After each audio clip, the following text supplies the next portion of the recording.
Mbote na bino bana Congo. Eza lisusu vie na bino, vie dona. Nazongi pona kolobela clip ya Karim Mokonzi, La Baronne. Vraiment, ngai président ya monde. Vie na bino, dona, trap.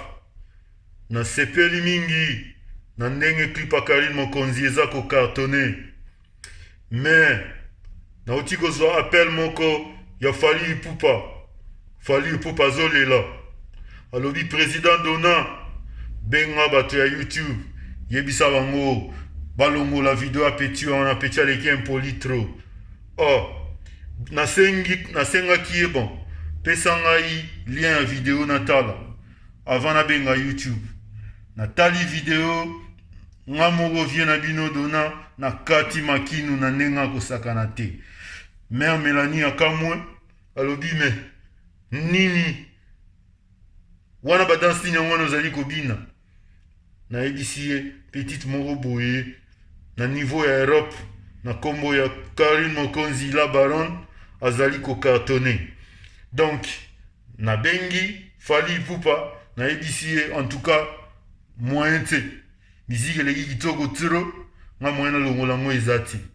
Donc en tout cas désolé Fally Ipupa soki Karim Mokonzi azotia bino mal à l'aise. Na minute oyo na ba chroniqueuse tout na ba musicien tout ya RDC Karim Mokonzi #1 ba vie oyo azoswa wana koloba kutu te.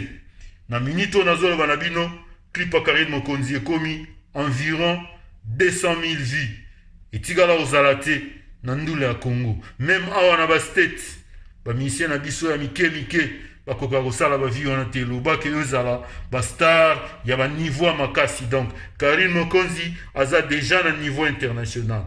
En tout cas bato bazotiela etembe bato bazali ba concurrente na ye. En tout cas bopikle parce que ba vie ya bongo etikala kosala mati.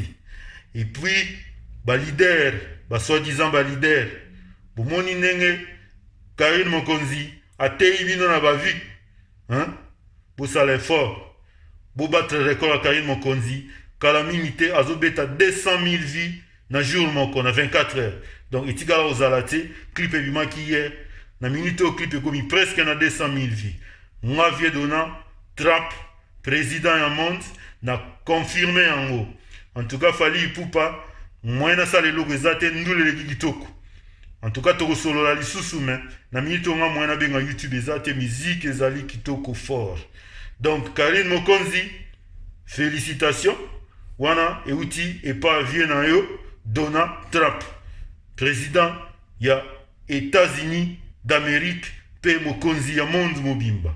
En tout cas bana Congo botala clip wana bino moko nga na koloba mingi te bomoni bino ba nombre ba vie ezali na clip ya Karim Mokonzi. En tout cas boyebisa ngai chroniqueuse nini musicien nini na minute oyo abeti ba clip ya 200 000 vues na jour moko.